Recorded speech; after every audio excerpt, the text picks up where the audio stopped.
Welcome back to Weekly Winners. Today is Wednesday, October 20th, and as those of you who are watching on YouTube can already tell, it is in fact just me this week. Cody will be back. It's nothing going on, just a little scheduling issue between us. So just gonna have a quick episode, just me. Can run through NFL Week 6, a couple of the first NBA games that we saw kick off last night. So let's get right into it. I had another London game this week, Dolphins at Jags. I picked the Jags in this one as I picked a lot of underdogs this week. And the Dolphins, man, they are bad. They are not good in the slightest. I mean, I feel like a lot of people, like myself, picked the Jags to win this game, kind of in the, well, they're not going to go 0-17 spot. So this is a place for them to win. I think there's another game later that is the opposite, where a lot of people were picking the Browns over the Cardinals as they're not going to go 17-0 spot. So this is the game they lose. But opposite end of the spectrum for the Jags here. So they get it done. An interesting thing out of Miami, rumors coming out that talks of a Deshaun Watson deal kicking up again. So that is something to keep an eye on, especially if you're a fantasy football player. I know I checked my leagues right away. I'm like, is he available? Do I have a bench spot? Especially I'm a big don't draft a quarterback high guy. So if I can snap up a QB for cheap or for nothing that is going to produce, I'm all about that. Found a shocking amount of people actually holding on to them in their IR in leagues where he's eligible for the IR. But I think it's definitely worth a look, especially if your league does allow him to be put on the IR. And if he's just available in the free agent, why not just pick him up? You might have a top 10 quarterback on your hands within a week. I can't in any of the leagues I did, but I will say I definitely considered that. Speaking of fantasy, before we move on to the next games here, tough week. This is where you can start to separate yourself as a good fantasy manager this week. It is Byzilla. This week, 6 teams on bye. My teams are getting decimated. I'm a big Adam Thielen owner in a lot of leagues. Justin Jefferson in the league. I have Thielen and Jefferson in one of my leagues, so I'm feeling very bad about that one. I'm Dalvin Cook in another one. Steelers are off, so Najee Harris owners struggling in the running back slot. This week's I kind of looked at my team and I thought, well, so many buys, this might just be a loss. That's a strategy. If you can't successfully spread your buys out from week to week, kind of stacking them all up and just kind of taking a loss for a week, it's kind of a valid strategy. But kind of everyone is going to have buy woes this week. So if it's deals here and there, if you kind of, depending on your playoff structure, this might be a must-win week for you to make your playoffs. So this might be a week where you need to be a buyer, even if you have to overpay maybe just a little bit for a guy, or just get the guy who's going to produce for you week for week, but maybe doesn't have the explosive potential just to get the good win this week. On the other end, I have a league where I am now 5-1, and in the 5 weeks that I won, I scored the most points in the entire league. And we got lost to score the second most points. My team is loaded. It's a keeper league. I had really good keepers. I got to keep Derrick Henry and Josh Allen. So my team is stacked. This is a week where I believe that I can get more value this week because of people having issues in their buys. So I can be more of a buyer this week, trying to get elite talent and trading off my guys like an AJ Dillon or Jamal Williams who are on my team. They're maybe second-tier running backs. Maybe getting a little bit more value for those guys who aren't always going to see my actual roster. If I can turn some of those pieces into a solid starter for me, or even an upgrade at a starting position, this is the week to do it if you think your team is already very, very good and you're looking to make the step into elite. So that's kind of, then there's the teams where maybe you just don't have that kind of talent and you need to make your moves that just get your team into the playoffs to give yourself a chance. There's always a chance in fantasy if you can just make the playoffs. One other thing that kind of the buy starting, keep an eye on, go months in the future and look at your playoff week structure. I was shocked to find out last week that the first week of our playoffs in my keeper league that I'm talking about here, there's buys in our first week of the playoffs. It's kind of tough. It's weird this year because it's always, you don't really want to include that week 18 in your fantasy playoffs, especially for the championship, because your team could be elite the whole way and all of a sudden you make it to the championship and your best player is not playing because they're on a team that's already clinched their division. But on the other end now, for how many teams make our playoffs, there's not a lot of teams that have bye that week 14, I believe it is. But the Colts do. So Jonathan Taylor owners that is something to keep a track of. Me, where I think my team's in a really good spot, I think I'm on a very good pace to get that bye week. So maybe Jonathan Taylor's a guy I can maybe go in to try to spin it to another owner. Hey, look, he's not going to be available the first week of the playoffs. It's kind of a cocky move because if you get him and then you don't get that bye, you're kind of down a running back spot in the playoffs, which is a terrible spot to be in. But it's a league winning move, which I like, rather than just if you can make it through, get that first round bye, my team's stacked and I'm very likely to win my entire league, which it's way better to make a move that'll polarize you to getting first or getting like fifth or sixth, rather than if your team's around fourth or fifth, moving up to like third or fourth. That doesn't usually do anything for you, depending on the pay structure of your league. So that's kind of our little fantasy football advice. I think this is my favorite time of the season, maybe outside of draft season.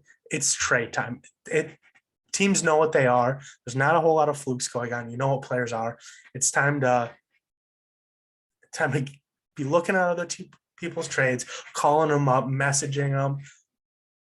Just flex your GM skills, use all the buzzwords, and try to make those deals to get your team to where they need to be to contend come December and January.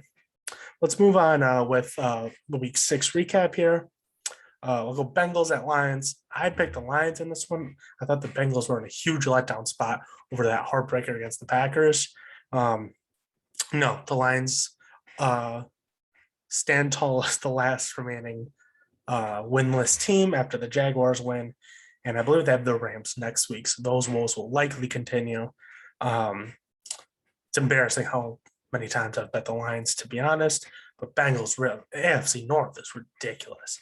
Just that division is so many good teams. And I'm talking myself right back into the Steelers. That defense is just so good. And if Najee can play how he's playing, Ben might be able to just do enough to get him to the playoffs. Let's go to Chiefs at Washington football team. Again, I picked a lot of underdogs. I like the Washington football team because I thought they'd be in it in the fourth quarter and have a chance to win it. And I just like the odds where they're at. They lost 31-13, but the game was closer than it appeared. They're only down. It was like 10-10 at the end of the third quarter. It was very, or 13-10. It was very low scoring. And the Chiefs exploded in the fourth quarter to kind of make it look a little more lopsided than it was. Washington needs to show the defense that they're expected to have, or the Cowboys are just going to simply run away with that division. Vikings at Panthers. Vikings just played a ton of close games this year, and they win this one against the Panthers in OT. Not the Panthers defense we saw in the first 3 weeks. They have given up a lot of points recently, and with CMC still out, the Cinderella story may be ending very early for the Panthers, where everyone kind of liked them to make some noise in the playoffs, where I think I'm probably leaning no for the Panthers' playoff chances at this point in the season. Texans at Colts. Colts just killed the Texans. Tyrod might be back next week for week 7, but even still, I don't know who they're beating outside of the Jags on their schedule. Rams took care of the Giants in New York. Yeah, I think you can kind of discard the Cardinals loss. That was bad. You can't don't discard it for the Cardinals. The Cardinals looked very good in that game, and they are very good. If the next time they play, I think expect it to be a lot closer. The Rams are very much for real, and they show here by just handling a much worse Giants team here. Ravens at Chargers.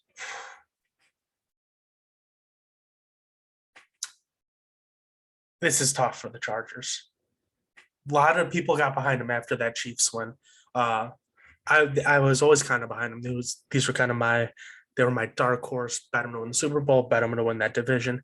I think preseason I said really implored you guys to put money on the Chargers to win that division over the Chiefs. And that's still very much on the table, but the Ravens defense isn't good enough where your team should only put up 6 points against them.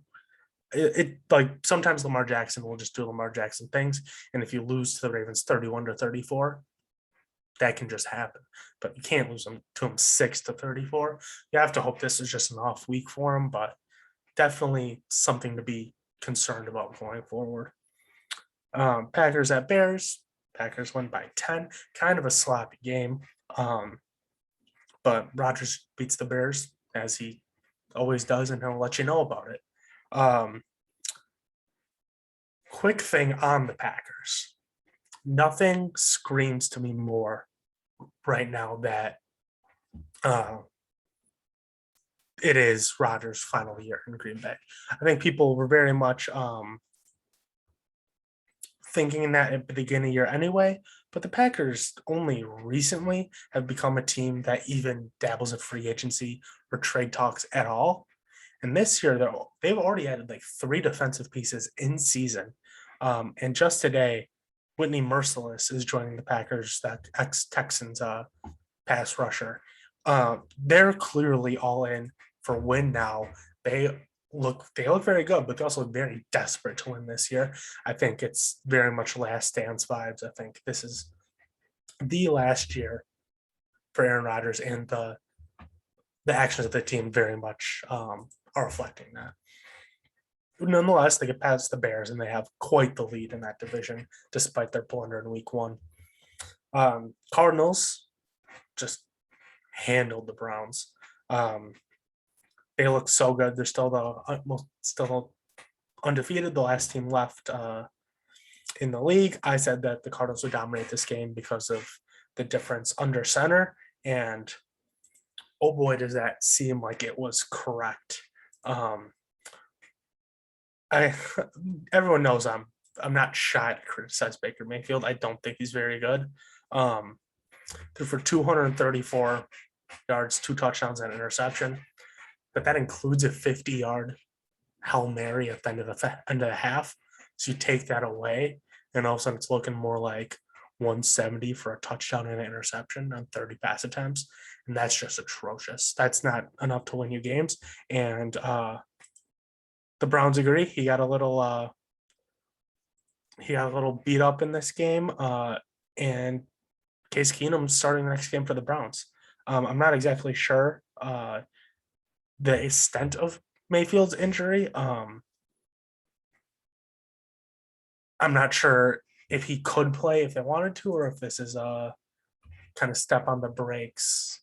Like, let's be cautious with our young quarterback. But I think this is a year that Baker really needed to prove that he is a franchise quarterback. And I don't think he's done so far, and not being on the field isn't going to help that.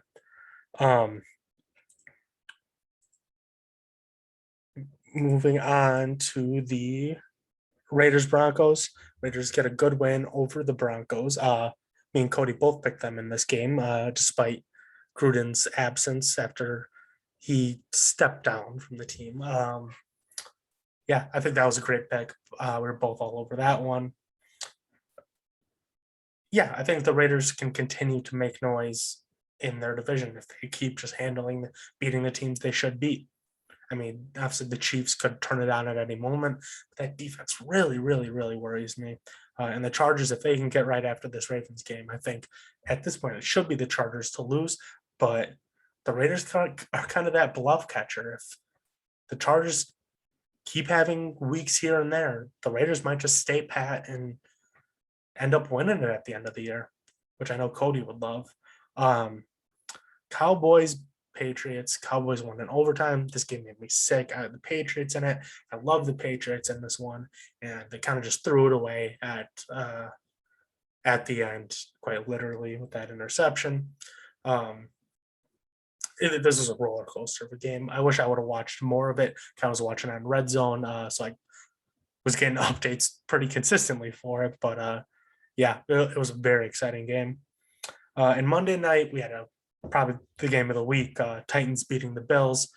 Bills going for it on a fourth down right at the end of the game. I liked the play call. Josh Allen seemed to stumble a little bit at the end to not get the QB sneak.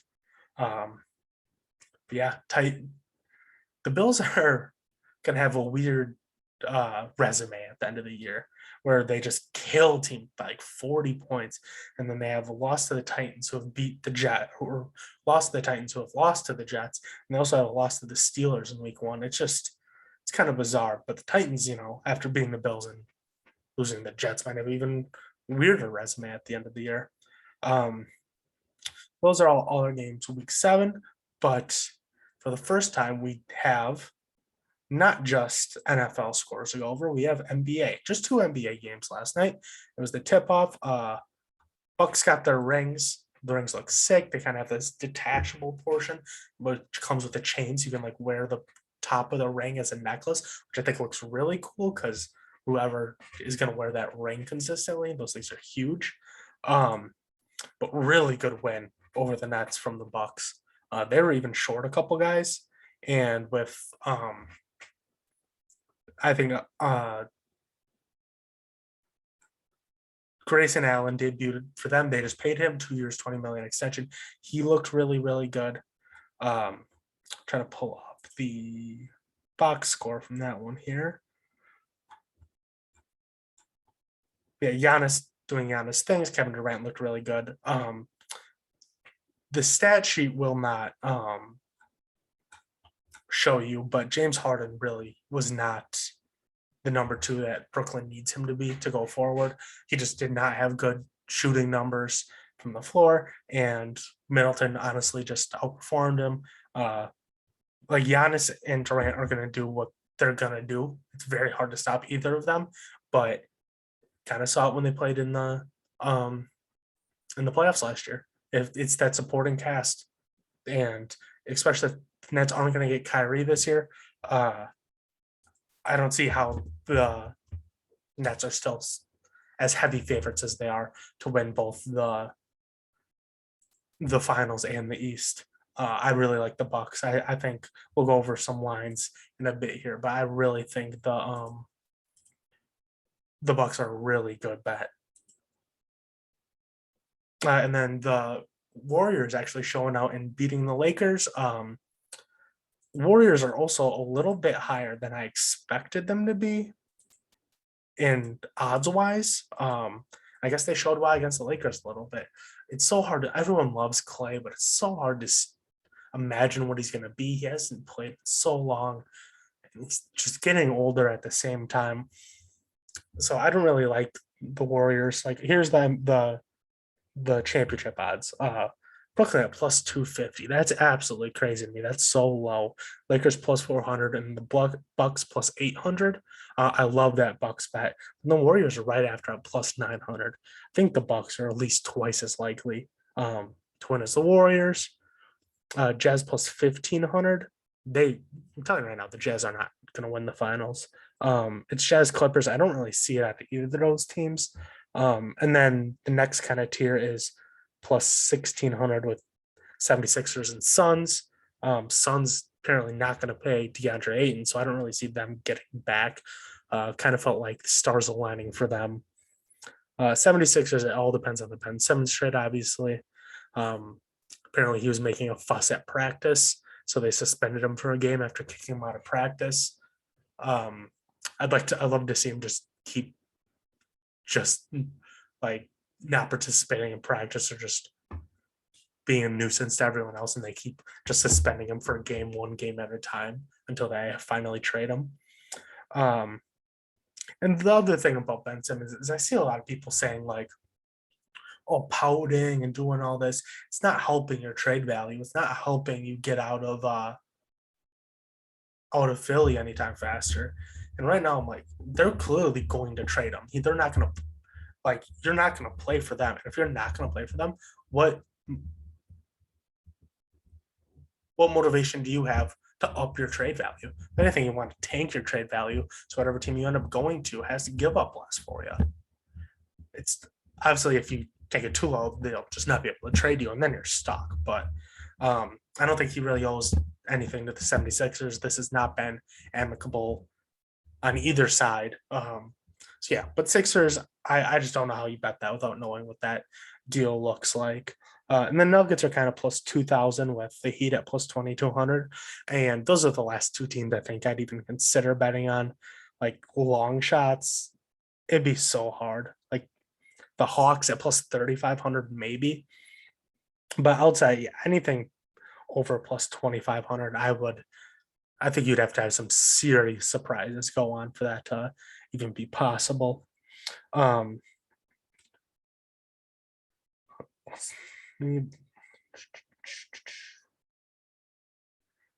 so I want to see some MVP odds here. Well, here's some Eastern Conference odds. Bucks are even odds, plus 100. If you can get the Bucks at plus 350 to win the East. I mean, they beat the Nets. They owned the Nets in the regular season last year. They beat them in the playoffs in 7 last year, and then they handled the game like game 1 this year. Like the Nets, of course, have a lot of talent, but as far as the numbers say, the Bucks kind of own the Nets. Like until the Nets can pull off consistently being the Bucks, I'm not going to believe that they can. And those are honestly the only two teams. I think the Bucks are the only team really to put money on, unless you feel strongly about the Heat at plus 900. But I definitely do not feel strongly about the Heat. I think they're quite overhyped. Maybe not quite as much as the Warriors, but I just don't really get their odds. There's also odds to play in the play-in tournament, which is interesting. The Hornets and Knicks are even odds. Knicks, big fall off from the Knicks. I don't like that bet here. I don't think the Knicks are very good, but Tibbs makes his teams just play very hard in the regular season. They won't take games off, which I think will be enough to get him a 6 seed. So, yeah, I don't really like the Knicks to play in the play-in tournament, especially at only even odds. That Sixers at plus 400. If you think that they don't get a lot for Simmons, or if they just can't, if it takes a long time for them to find a trade partner, don't remember. It doesn't take you don't have to look too far back to remember when the Sixers forgot how to win on the road a couple of years ago. Definitely possible for them to slip down to that 7-8 seed. Not likely, but at plus 400, I kind of like that bet. Western Conference odds: Lakers plus 200, Golden State plus 450, Suns plus 700, Jazz plus 700, Clippers 750, Nuggets 900. I kind of like the Nuggets 900 here. I think the Nuggets are very, very good. We'll get to it. I kind of like Michael Porter Jr. as some most improved odds. If they can get Jamal Murray back, I think that team is going to be very good. And the Lakers have shown they can definitely be upset in the playoffs. LeBron isn't an automatic bid to the conference championship anymore. Let's see if I can find these these award odds here.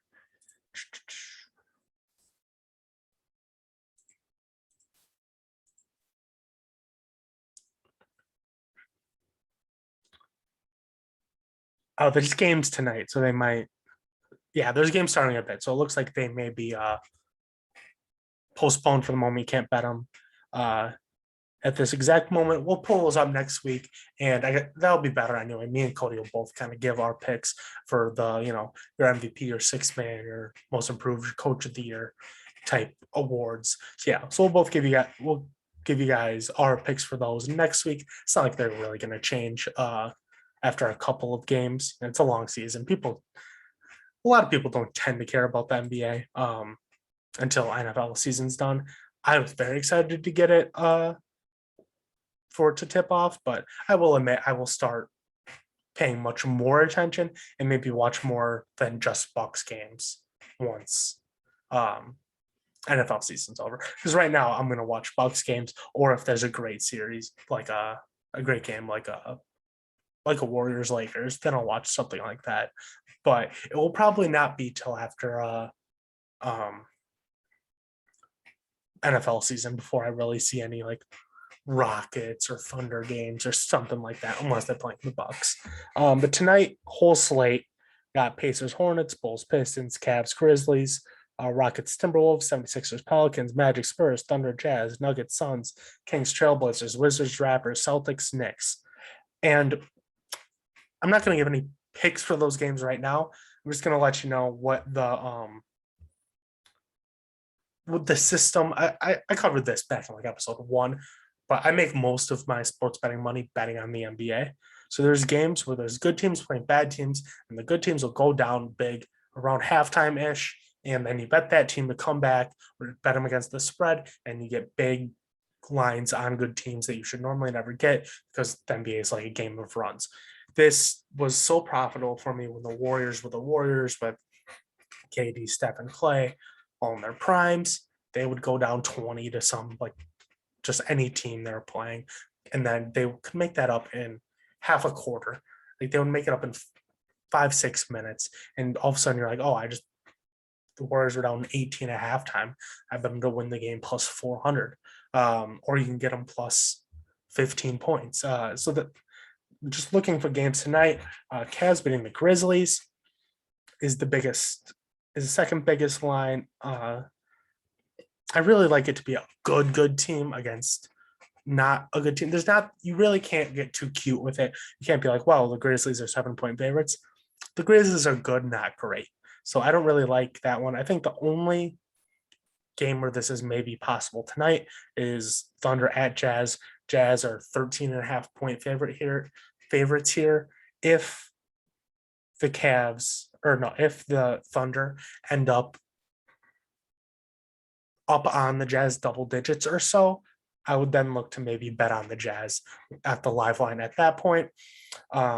So I think I might start giving picks here and there for the NBA, but generally I think I might just outline these games to keep an eye on for the live line. But it really takes, you very much have to keep an eye out for it. You can't just passively bet it. You kind of really have to be keeping an update on these scores.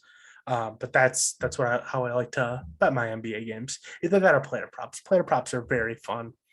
Also, I love jock market for the NBA. We kind of talked about that for the NFL. Maybe we'll do another YouTube exclusive NBA jock market IPO phase when we have another one of these big NBA slates one of these nights. But thank you guys for listening. We'll be back at you for our week 7 NFL picks on Sunday. It usually releases early Sunday, late Saturday. Yeah, thank you for listening.